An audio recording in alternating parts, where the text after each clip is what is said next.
What's going on, everybody? It's DotBets. We're checking back in. We have our week 14 on the Dot Show coming at you guys here on the Gold Boys Network with my co-host, as always, Sidekick Picks. How are we feeling this Saturday afternoon? Doing pretty good. Ready to dive into some DFS and some props for tomorrow's slate. Yeah, exactly. If this is the first time you are tuning in, we will go over our DFS stacks, sleepers, and plays of the week. Then we'll go into some props and some anytime touchdowns, and then we'll finish our show off with the best bets. And if you guys are on Twitch, make sure you guys hit that follow button. If you are watching on YouTube, hit that subscribe button and that thumbs up. And if you're on Twitter tuning in, simply press that retweet button. Means a whole lot to both myself and Sidekick as well. So, how are we feeling on week 14 overall, slate wise, DFS? From the point of how do you want to attack this slate? Basically, was there one particular game you're liking? Is there several different ones? What are you thinking, Side? So as far as DFS, I think it's pretty wide open. We have some good matchups. I know you have a couple you're going to talk about, and I was on the same two that you are going to talk about, but I found a couple others that we can target as well. So don't want to give away too much, but I think there's a lot of different angles that we can go about this week. Yeah, building lineups so far this afternoon has been fairly easy. A lot easier than it was last week. Last week was so damn expensive. You couldn't get that right stack to move to get it how you wanted to go. You were on Lawrence, so I switched my golf stacks to Lawrence stacks the Sunday morning And of, that and bombed. I looked like a complete dumbass for doing that. I remember just like talking to myself. I was like, okay, come on, I think Lawrence can get going here. And I just saw Goff just start It being was the it was old the Jared Goff. right Yep. game, wrong quarterback. Yeah, and then I see Jared Goff lineups win like hundreds of thousands and millions, and Hmm. I said, "Oh no, I lost a lot of money just from that simple switch from Saturday night to Sunday morning when you overthink it." So that I try not to do that, but man, sometimes it gets in your head. So yeah, if you guys have any questions, make sure you guys are posting in the chat if you're on YouTube or Twitch. So we got some comments as well. So appreciate you guys tuning in. So let's get into first. We're gonna go to stacks. So let's get to your first stacks sidekicks and what. Why are you stacking? What's the basis behind here in the high risk lineups to stack lineups as we'll talk about. So my favorite stack this weekend is actually the Seahawks Carolina game. So I think we're getting a um really good angle here, stacking some cheap players from Seattle. So Geno Smith is 6,200, and he's going to be right there at the top this weekend. Projected 20.9 points, and he's got a ceiling of 26.5. And then you come back with two of his receivers, which I like Tyler Lockett, and you can get him super cheap. And we'll talk about this guy quite a bit later in the show, but 6,500 bucks, 15.9 projection points, and 22 ceiling. And then DK Metcalf 7,100, 16.2 projection, 22.6 is his ceiling. So I think we're getting tons of value for the Seahawks this weekend against a shaky Carolina defense. And Geno Smith has been lighting it up, targeting these two guys. I mean, they're averaging over 8 targets for the past 3 weeks. So really like their value. They're super cheap. And Kenneth Walker might not play tomorrow, which means Yep. they're gonna throw it even more. So I think this is my favorite stack. And then we bring back DJ Moore on the other side. 5,500 bucks for this guy. And I want to say his price actually went up since I put it in. Or I might be no, I'm thinking of another guy. So sorry. So you got him. He's projected around 10 points. tomorrow, but with a ceiling of like 16.2. And with Sam Darnold back in the lineup, he finds DJ Moore. He had over 100 yards receiving last week. So I think we could potentially see another outbreak performance with Sam Darnold and DJ Moore. Yeah, and I do like the angle here of this game. I think this game is a little bit closer. 3.5, 4 spread out there. I see the Panthers with Sam Darnold behind them. They've kind of turned a corner, I would say. But then you also have Deontay Foreman coming back, which is huge for that offense. Makes it a little more balanced. And your opinion here or argument that Walker's out. Also, that opens up Homer because DJ Dallas is out. So Homer's a very, very good cheap option for the running back position. Then you also have Tony Jones Jr. Those are two very, very cheap pieces that you can go and up and get a more expensive wide receiver, more expensive tight end, Travis Kelce on that front. But to the reason for us stacking here, if you guys are new to DFS, new to the show, we are basically trying to correlate ourselves to the top of the leaderboards. And if you look at any other pro DFS player, they're stacking to some extent. The traditional one is 3x1s, where there's a quarterback, 2 receivers, or a quarterback, receiver, and a tight end, quarterback, running back, and a tight end or whatnot. Then you bring it back with a pass catcher. If it's a running back, you make sure they're catching passes from their quarterback as a run back. More than likely, it's going to be a wide receiver. So you're just trying to correlate your lineups in order to shoot up those leaderboards, and then you're not so worried about ownership stack-wise, because if you've researched it at all, the 3x1 stack is used by less than 1% of the field, but by more than 1% of the top 1% performers. If that makes sense to you guys. You're going to get up in those leaderboards if you have a correct game stack that explodes. So you're just basically trying to find the right environment, whether that's by looking at a Vegas team total, a Vegas game total, and overall just a game environment that you think can explode. And that's where mine comes in here. And it's going to be it's just the obvious game of the week. It's the Vikings at the Lions. Yep. And I'm gonna go. I missed out on Jared Goff. I'm gonna go. I'm not gonna miss out again, which probably means he's not gonna do well. Oh, you're gonna hate me in a minute. But I'm okay with it. So this is my top stack of the week: Goff, Swift, Amon-Ra St. Brown, and then Jefferson. Like I said, you can get St. Brown and Jefferson in the same lineup. St. Brown at 7,800 is just disgustingly mispriced. He's underpriced throughout the industry. No one will price him correctly. Makes no sense. Yeah. He's a target hog, and he scored last week. So, he's gotten like 10 plus receptions in the last 2 or 3 games. It's ridiculous. So 7,800 is a crime, and Swift at 5,800 is even more of a crime if he's 100%, which I believe. I'm gonna give him. He's like 95%. He's shown every single week that he should be that elite back that everybody drafted in the first, second, third, or probably first and second rounds of fantasy football drafts. So give me this stack all day long. If you want to get a little bit different, you can maybe sub Swift out for DJ Chark, who is a very, very elite option this week. If you maybe want to have him as a one-off, you definitely can. But that is where this Vikings secondary is completely exposed. You can get him in the secondary all day long. And as we got a comment here, it says Jamal list roster. I am the #1 hater of Jamal Williams this year.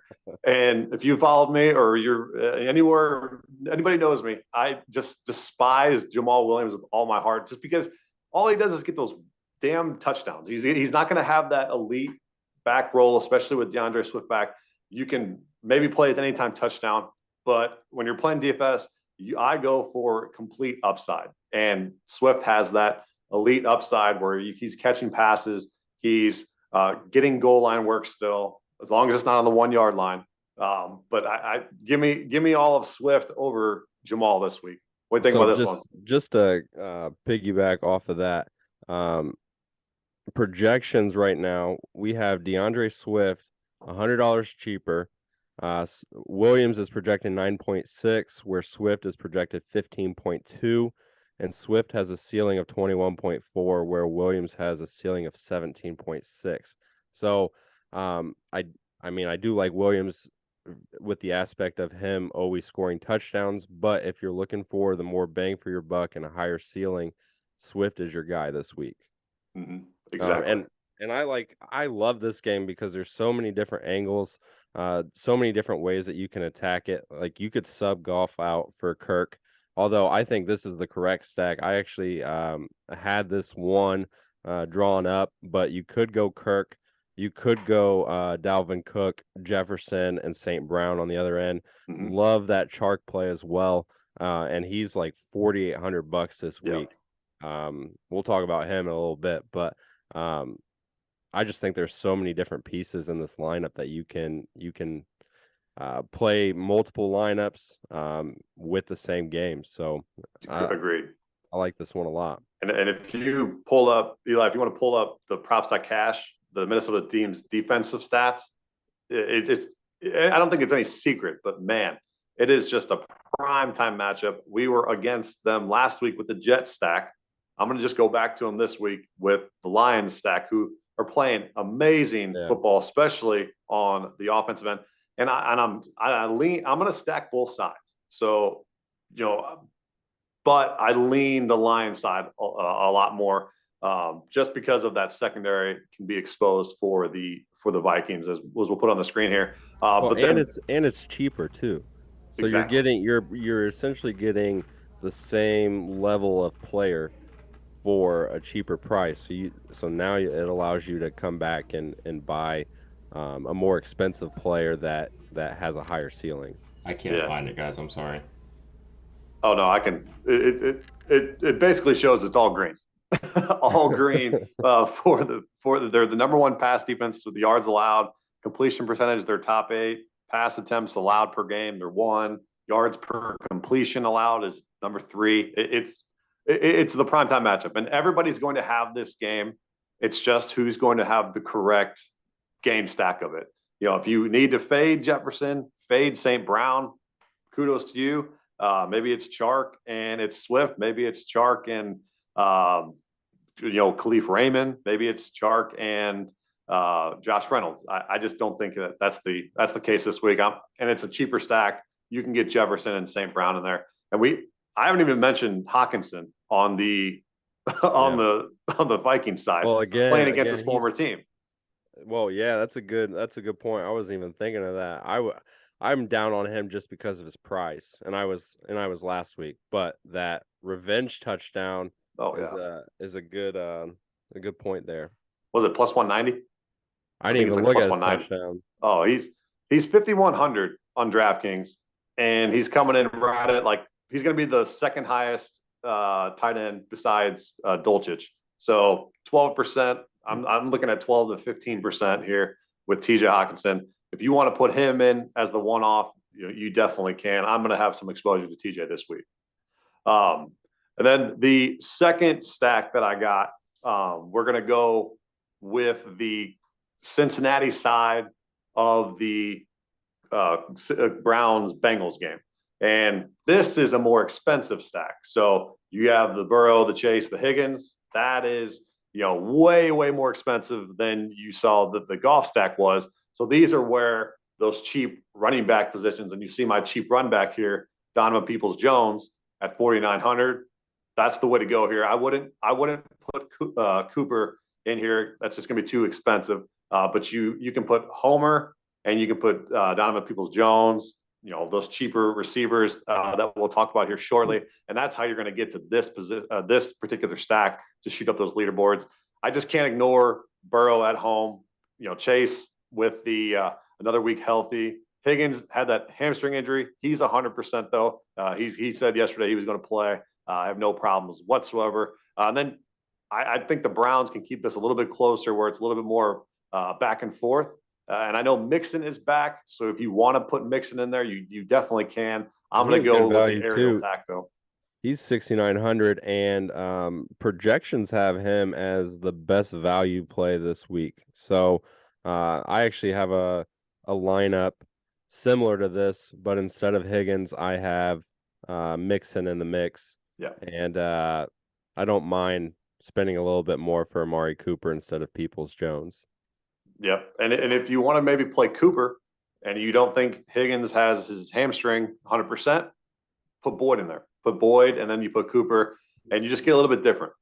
But you have that same concept where it's 3x1s. And there are different stacks that you can do that have hit this season. You know, there's 2-0 stacks, there's 3-0 stacks where you're just not bringing anybody back. Maybe on those particular games this week is more of like Buffalo, more of like Philadelphia, Dallas, and maybe KC. Those 4 teams, you might not want a particular run back because they're not going to score as much, you know, from on the backside to maybe support you to get up there to those leaderboards. So those are the 4 different ones if you want to maybe just 2-0 stack or 3-0 stack. So I actually have one more stack, and that is the Cowboys game. I know I just mentioned that you could play a 3-0 stack with it, but I think we're getting a good price with Dameon Pierce at 6,000 here. So it's not as expensive as I thought it was going to be. It's cheaper than that Cincinnati game, and I think you're getting even more value with this one. Dak Prescott at 6,500, and he's projected 19.5 with a ceiling of 26.1. We have Pollard at 6,700, projection 17.4, ceiling of 25.9. I know you can play Zeke, but I'm going to go with Pollard just because that Texans rush defense is it's pretty stingy, and Tony Pollard is available more in the passing game. So I like playing Pollard over Zeke this week. CeeDee Lamb, 7,500, 18.1, 26.5, and he's just been a target hog. And he's really come on since Dak has been back. If you didn't want to play Dameon Pierce and you wanted a 4-0 stack, you could add Schultz to the mix because the Texans struggle to cover tight ends. So I think Dalton Schultz is going to have a monster game this week. And he's fairly, what's his pricing at? Schultz? Yeah. He's fairly mid-priced. Yeah, so I think you're getting really good value with him, especially the only thing that worries me is just the usage with him the past couple of weeks. But I mean his targets are there. He's getting about 6 a game. He just needs to connect and have that breakout game, and this could be the week where he does it. Yeah. And we got a comment here. It says play Zeke and Pollard together and avoid other pieces here given Houston's historically bad rush defense. And I wouldn't play them necessarily together in a lineup. You're limiting your upside there, plain and simple.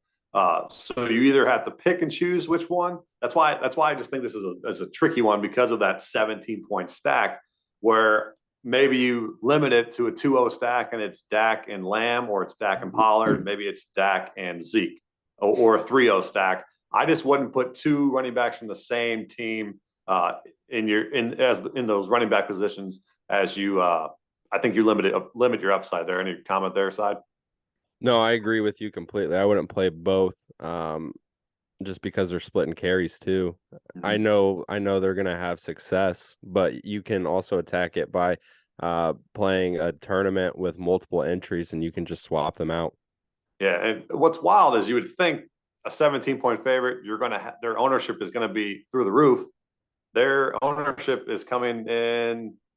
They're not the highest rated players. They're 3 and 4 right now, or 3 and 6. So you would think that those are just no brainers. Those guys are 30% owned, so you can still get a little bit different by just playing one of them. I don't think playing 2 is necessarily the optimal way to go this week. All right. So keep asking those questions. We appreciate those. We will get into our sleepers for any particular position that you're targeting this week? I think there's just a ton of value here at the running back position, especially if we get some injury news this afternoon or early tomorrow morning. It can change the dynamic of the slate. My number one obviously would be Travis Homer. If you have DJ Dallas and Ken Walker out, I would fire up Homer in pretty much 50% of my lineups or more. He's projected right now under 5%, but that will shoot up drastically. He's only at 5,000. So Homer is my number one if you can get there. The second guy is in that same game where it's he's under 10% owned right now, is Deontay Foreman. He's in a great matchup against that Seattle defense that gives up a lot of rushing yards. You saw Jacobs absolutely expose them last week. So I'm okay with both of those guys, Homer or Foreman, going for the running back position there. Well, this is perfect because I have two receivers. So you covered our running backs and I got our receivers. So we already pretty much talked about these two. DJ Chark is 4,300, projected 10 points with a ceiling of 15.4. If you listen to our podcast prior to joining Gold Boys, I have been on DJ Chark since the beginning of the season. Unfortunately, he had that injury, but last week just shows the capability this guy has. 6 targets, 5 catches, 98 yards, and he is a touchdown machine too. So I think he could potentially get similar stats as he did last week. So I like DJ Chark, and he's super cheap. The other guy would be DJ Moore, which we already talked about, coming in at $5,500 with a ceiling of 23 points. I just think that Sam Darnold's going to hook up with him again, and I think we see the old DJ Moore. I like that. One other running back, before we get going to other positions, James Cook, 4,600 I think he's taken over that backfield. I think Singletary will always still be in the mix, but 4,600 for James Cook on one of the better offenses as a double-digit favorite. Do not forget about him. He's coming in under 8% ownership currently. So make sure you can play him. Play him in those more expensive stacks. If you're going to stack Hurts, if you're going to stack Burrow, you can throw him in as your running back 1 or 2 and go from there. But some other running or wide receivers that I would target, you have. I think Pickens this week is a good option against the. Who the heck are they playing? Off the top of my head, I can't remember. Oh, Baltimore. Yeah, sorry.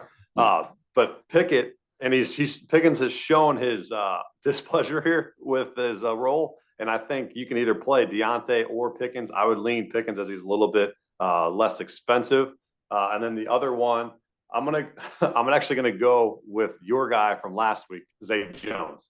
I'm gonna go back to him, and just with his role, you see those ups and downs. Trevor Lawrence is questionable. I still think he plays, but you have another elite matchup for him, and Zay Jones being super cheap, and he's coming in kind of forgotten about from last week. So I got one more too. If you're stuck in a bind with one of our pricier lineups, one guy that you could potentially see have an increased role this week would be Philip Dorsett. He's $3,000, so super cheap. You can fit him in and kind of spend more money elsewhere. Projected 9.2 points with a ceiling of 12.5. So there's a guy that has extreme value for his price. Mm-hmm.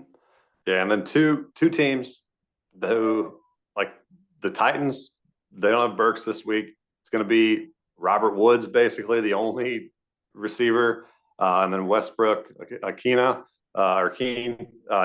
Those two are basically the only receivers they have there. And then the Texans side, if you want to trust them, they're going to be 17-point dogs. They're going to have to throw it. Chris Moore, or I think it's Chris Moore. But then you have several other options there. You're playing high risk if you're going to have any of those options there as your wide receivers. But I right now, I think there's other better options on more elite offenses. I'm going to stay away from those two teams. I'm just saying for anybody who's in a bind, if they want to get it completely different, those are two different options of those teams. So any other DFS questions, let us know. Otherwise, we will go right into our props of the week. And as always, this is brought to you guys by props.cash. Make sure you guys are using OnTheDot for 25% off your first monthly membership. We love those guys over at props.cash. Absolutely use them in all of our research. You guys have known I tag them in pretty much every one of my props that I throw out there. The software is elite. It'll get you in the right direction. It's not going to be 100% hit rate, but they show you basically how to research for your props and how to make educated decisions. And over time, you stick to that process, you're going to be very profitable. What do you think, Side? Yeah, I mean, it's top. It's a top tier tool. I don't see how you would look up props without starting with props.cash. It just makes it so much easier to kind of look and find the best bet. So, yeah. I mean, there's times where I'm like, okay, I'll look through sports books. And I'm like, man, I really like that line. And it's like, how do I justify playing that? Oh, boom, let's go to props.cash. Let's look at how it's going research-wise, what they've done in the past, what they project here. It's a no-brainer. No-brainer platform. Make sure you just use the code on the dot promo code for 25% off your monthly membership. All right, Side, kick us off with your first prop of the week. All right, so my first one is with the Cowboys, and it is CeeDee Lamb. Oh, hang on, my screens are getting a little mixed up. CeeDee Lamb over 54.5 receiving yards, and we're gonna also tag Dalton Schultz over 19.5 receiving yards. Sorry. Yep. So target shares for both these guys are crazy. You can see CeeDee Lamb has hit this number in his last 2 out of 3 games and 6 out of the last 7 games. So he's just been an absolute machine this season, especially with Dak Prescott coming back, and faces a pretty tough Texans pass defense. So I teased it down a little bit just to get a better number. And Dalton Schultz, I already talked about a little earlier. I think this is the game where he has a breakout game. Texans struggle to cover the tight end, and Dalton Schultz has hit this number every game since returning back from his injury. And his target shares are also there, averaging right around 6 per game. So he's going to get his looks, he's going to get his catches, and we should hit this one pretty easily. Yeah, and I know everyone's afraid because it's 17-point favorites, whatnot. They're going to still throw the football. They still got to get Dak in rhythm. They're going to still establish themselves through the passing game. I think teasing those down are very, very smart here, putting them together. Minus 120, you can eat some of that juice right there. But I like Lamb and Schultz in this game. I don't think they have elite games to absolutely crush it like they have been, just because they won't have to with the big spread and the. But if the Texans score first, maybe they get the ball first. They score a field goal or a touchdown somehow, some way. Then they're gonna have to throw the football a little bit more than probably the industry thought. So I like this play a lot. All right, we'll get into my first one. We're gonna go to Mark Andrews over 55.5 receiving yards, minus 114, and got that over on FanDuel. You would think you should be off of them because of the Lamar Jackson injury. However, he has been elite with Huntley as the quarterback. As you can see to my left here, these are all the games. These are 5 games from last season with Huntley as the quarterback. He averaged 7.8 catches for 92 yards in the 6 games that he's played with Huntley. So he also played 1. And he also has already played the Steelers in this same scenario, I think that screen, he's caught for 85 yards against the Steelers. That is the same script as it was late last year. These two have chemistry. It's literally no drop off from Lamar Jackson. This number is incredibly too low. And take this all the way up to, I would say, 60 receiving yards to be very comfortable here. But this is a no-brainer play in my eyes for Mark Andrews. Yeah, so initially when I saw you were on this, I was like, oh, I don't know, because Lamar's not playing, but that's just another example of why props .cash is such a good tool, because you can sit there and change it to show you stats with people out. So that's a pretty good find. Yeah, I was hesitant when I saw it. Probably, yeah. I mean, on the surface, it's like, why would you even touch Mark Andrews? Why would you touch the Ravens? I saw J.K. Dobbins is back too, so maybe this offense just gets a little bit more accustomed to rolling, like how they were early in the season. But Mark Andrews has been the number one guy there for a while, no matter Lamar or Huntley. So I think this is a pretty good play here, 55.5.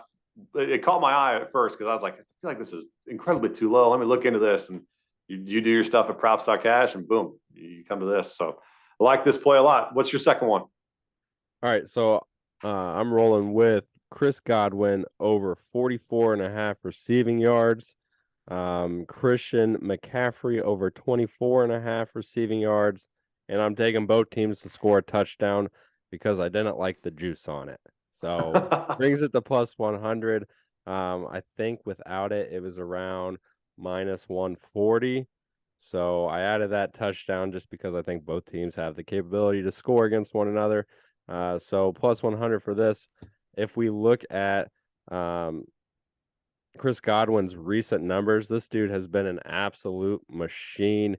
As of late, he is averaging in his last 6 games right around 10, 11 targets. And he's bringing in about 7 of them a game.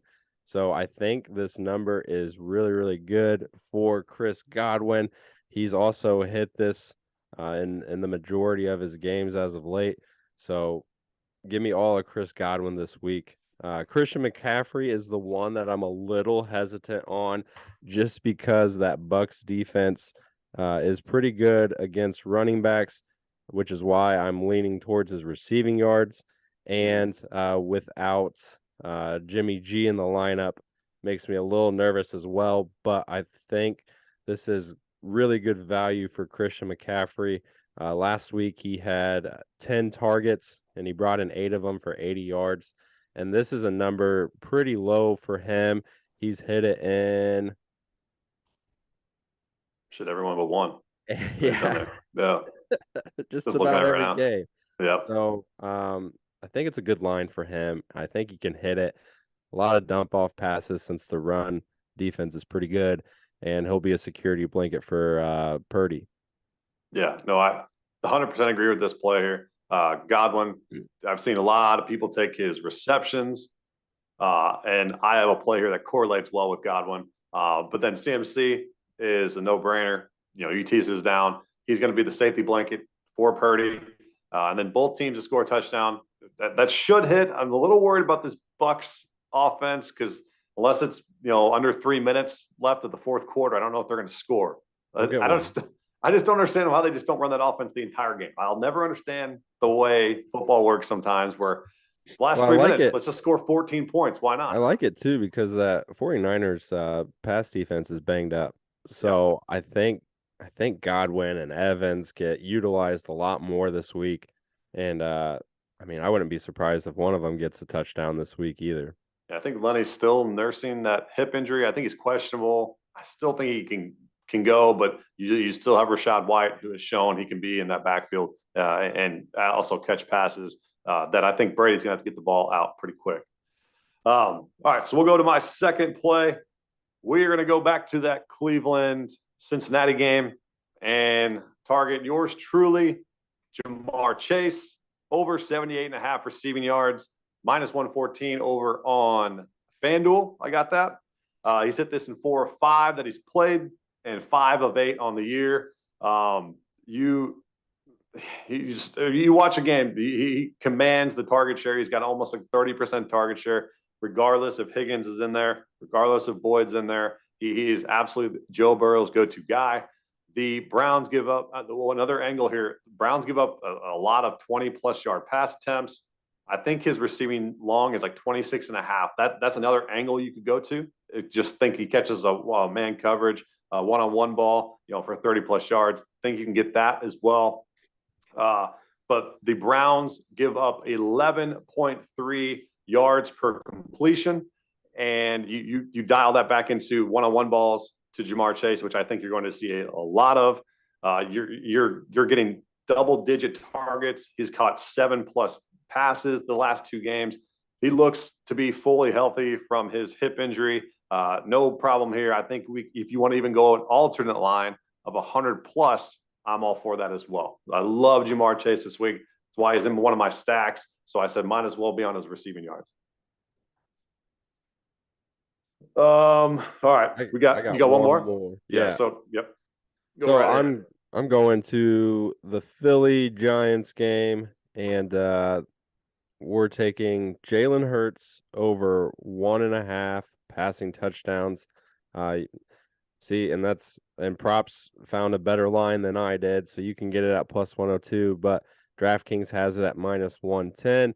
If you just look at how this guy is playing, he's balling out. So we only have 3 games where he hasn't gone over 1.5 passing touchdowns, and 6 out of the last 7. He's rolling, so I don't see how this doesn't hit. I know the Giants rivalry game, it'll probably be a little tight, but I just think there's too much firepower on this offense, and Jalen Hurts is in the zone, and he's going to get it.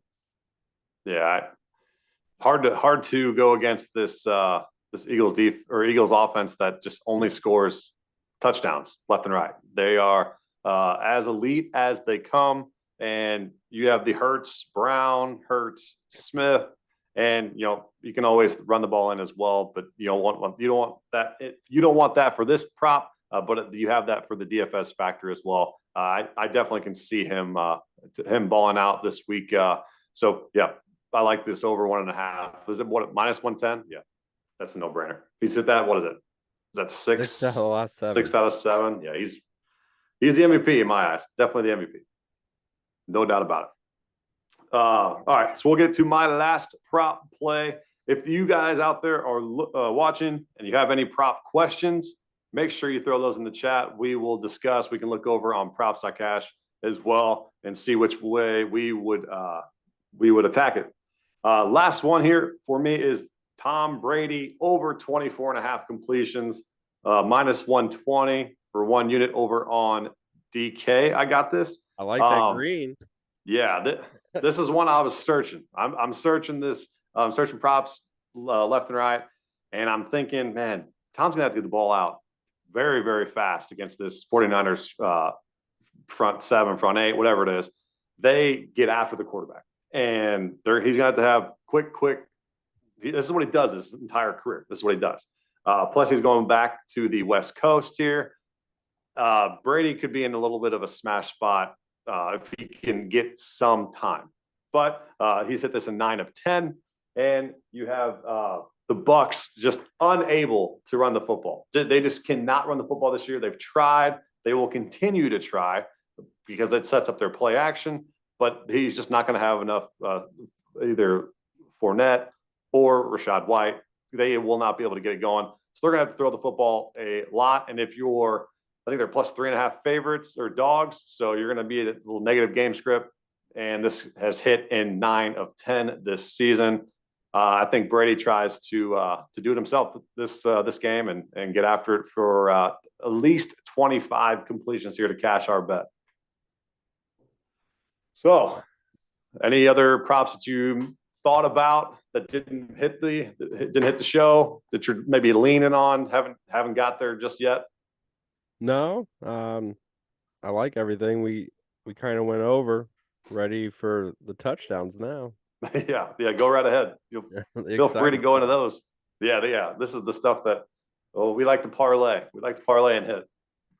So I only have one this week. However, I do like the Hawkinson touchdown, which is what we were talking about earlier in the show. I might have to go take a closer look at that. But Oh, yeah. Tyler Lockett to score a touchdown at plus 145. So he's hit this in 5 straight games. Like I said earlier in the show, he has just built such good chemistry with Geno Smith. And without Kenneth Walker this week, or potentially without him, we could see an increase in throwing the ball. So I really like this angle for Tyler Lockett to keep this streak alive. And at plus 145 for a guy that scored in 5 straight is crazy to me. So I'll ride the wave. And I know DK is questionable, so we can see how effective he will be. But yeah, you can always go reliable on Tyler Lockett here. Have no issues taking it. Think we get 6 in a row. We'll go to mine next. It's going to be a same game parlay, and this goes back to a comment we just had probably 20 minutes ago, whether to play both of them in the same lineup. I said no, because obviously we're going to limit our upside. However, I still think both of them score against this historically bad rush defense. And just Zeke and Pollard, same game parlay, both to skin the end zone, plus 251. It's an absolute smash spot for this Cowboys run offense. So if I wouldn't play them in the same lineup, but I'm going to play them in the same game parlay and get an anytime touchdown score for this Cowboys rush offense. What do you think about that one? You probably want Lamb to score with that lineup. No, I like this angle of it, and with the odds, why not? And both of them get looks around the red zone, and Pollard has that ability to break one off a little bit further back. So I think this is a good spot for both of them. If you had to pick one side of it, who would you pick? I guess it would depend on the odds. I think Pollard's is 105 and Zeke's is 130 or something like that. 105. Yeah. I think both of them get it. So I mean, what you could do is you could play each of them individually, and then you could parlay them both. In the last 4 or 5 games, they've scored in both of them have scored in 4 of the 5. Yeah. So it's a good spot for them. Yeah. I just don't think they're going to have that incredible upside that you want to get to those top 1% of DFS. So don't think I'm going against myself here saying not play them both together and then taking a same game parlay. I definitely think, one might get 10 points. Another one might get 25. It just depends. But I think both of them get in the end zone, as the data suggests as well. So give me this same game parlay. You got one more? I do not. I said I like that Hawkinson revenge touchdown, but I haven't officially taken it. Yeah, I think I'm gonna hop on that with you too. I'm gonna go ahead. That's not an official one of the show, but I definitely am a fan of that. My last one that I'll give out here is going to be Pacheco plus 115. You could go McKinnon if you thought. I liked McKinnon more last week because of the nature of the game environment with the maybe negative game script. You have McKinnon out there to mix up the defense a little bit more. This week as 8.5, 9.5 point favorites. Pacheco should be in for the majority of the red zone carries. Plus 115 is a very good number. He's still a rookie. He's still trying to get his feet wet. I don't think they're going to shy away from getting this guy more touches in the red zone. And I'd look for a bounce back spot here for the Chiefs offense. Kelsey got pretty much shut down last week. Same with Mahomes-ish. But I'm gonna ride the rookie here, Pacheco, to get in the score for plus 115. I didn't mind his rushing yards this week either. Was it 60 something? What was that? Yeah, it was right around there. It was. Where's he at? I want to say it's in the 66.5. That's what I have right now in props. Yeah, because I was looking at doing an SGP with him, and I think you could bring it down to about 54, and I thought that was a really good spot for him, just based on the volume he's getting for rushing the ball, and he's been hitting it. So I think we might see a good game out of Pacheco. Yeah, I'm a big truther of Pacheco. I've been on him. I've been on Kyron Williams too much too. Kyron Williams. So for some reason they got to start playing that guy a little bit more. Next week is his week. I say that every damn week. I'll say it every week. All right, best bet of the week. We are finally here. If you guys have any other last minute questions, we'll be here probably about another 2 to 3 minutes. Make sure you get those in. As always, appreciate you guys tuning in. What is your best bet of the week, Side? All right, so I'm loving this Seahawks game. I'm going with Tyler Lockett, SGP, at 49.5 receiving yards, and I'm parlaying it with DK Metcalf over 54.5 receiving yards at plus 115. I think this is a good smash spot for both of these guys going against that Carolina defense. If you look at Tyler Lockett, he's averaging 7.5 targets over the season. He's hit this in 2 straight. He's hit it in 4 or 5. And the one game where he didn't hit this mark, he was right there. So he's been right around this 45 or 49.5 line all year, and I think we see it again this week. DK Metcalf has gone over in 3 straight games. He's gone over in 4 or 5. And his targets have been insane over the past 3 weeks. He's gotten at least 8 targets, and in 4 weeks he's gotten at least 8 targets. So, or I'm sorry, 4 of 5, he's gotten at least 8. So he's averaging 8.7 targets over the season. Just a high volume guy that I think we can smash this play tomorrow. Yeah, and that's a sneaky play you said for the stack purposes for DFS. So not a lot of people are on it. No. I was looking at ownership and the average is like 10%. Yeah, and there's only one game over 47 total points. So that's going to be the game that garners all of the ownership there. So you can, if you can predict which one of those lower odd, lower game totals can go off, and if this is one of them, definitely way to go. And I like this same game, as both of them have I would say overperformed from what everybody in the industry thought at the beginning of the year. Well, it all goes back to Gino. Yep. I was voting this to be one of the worst teams of the year. We did think Drew Lock was going to be the quarterback. That would have sucked. Maybe it would have been different with him. Exactly. All right, let's get to my best bet here. We are going to go back to the game Vikings-Lions. We're going to go to DeAndre Swift over 24.5 receiving yards. I've seen this line somewhere on props right now, has it at 30.5, but I've also seen it on FanDuel for 27.5. So this is on DraftKings, best odds that I could find, over 24.5 or minus 120. Absolute smash spot. This should not be this low. It should not be under 30 in my eyes. If he is indeed healthy, indeed the lead back, and in this game environment, the Vikings defense pretty much funnels you to these dump offs, to these short routes, and you're going to see Swift maybe touch maybe 6 to 8 catches. I think I'm gonna boldly say that 6 to 8 catches for Swift. I think he has a smash spot this week. If you've just seen a couple of the times against this Vikings defense, last week Ty Johnson caught 6 passes for 38 yards. Zonovan Knight caught 5 for 28. And then the week before, you had Stevenson catching 9 balls for 76 yards. And then the week before that, you had Tony Pollard catch 6 catches for 106 receiving yards. It's a smash spot. This is a generous line.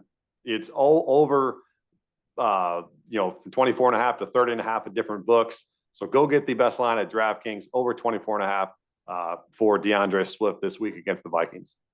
Yeah, I like this play too. If you're looking at snap percentages, we saw about a 20% increase with DeAndre Swift this game or last week than he did in week 12. So if we're trending that way, this is a good spot. He hit it with 51% of the snaps last week, and he hit it with 34% of the snaps the week before that. Yep. And just the overall game environment, it just sniffs this. And I'm going to actually bring up, let's see.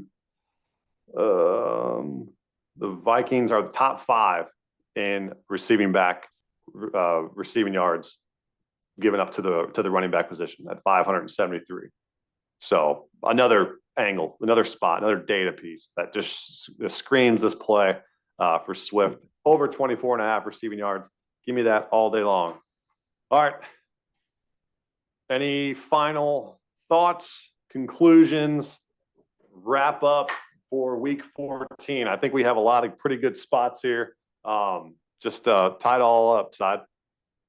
Yeah. I like everything we discussed. I think we provided some good stacks, some sleeper stacks that you could potentially use if you don't want to pay the high dollar, or if you don't want to pay or play the stack that everyone's probably going to be playing. So a lot of good stuff in here. You just got to kind of find it. And if you tuned in last week, we cleaned up. So hopefully that trend continues. Mm-hmm.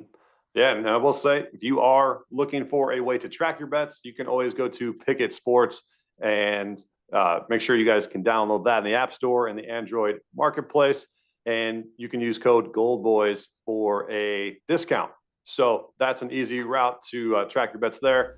Real overall, quick, it's a free app. You just, I think, get free money if you use code GOLDBOYS. Use GOLDBOYS. There it is. Everyone likes free money. Exactly. So, yeah, I would say overall for DFS, target those high volume games, game totals, the Lions, Detroit, Cincy, Cleveland. You can also go with the Seattle stack that Side is on. And if you're going to go with the Dallas side, just know you might not get much from the back end of the Texans. So you can 3-0 or 2-0 stack that.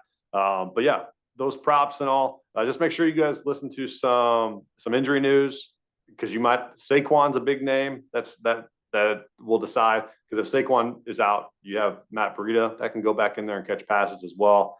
So be on the lookout for his status. But I think everybody else, I think Metcalf is questionable. So that's the only other one that we need to. I saw that he was he's trending towards playing. So that's what I'm thinking. I'm not worried about it. Perfect. All right. Well, we appreciate you guys tuning in, and we will be back next week for week 15. Let's go ahead and cash some tickets. See you guys.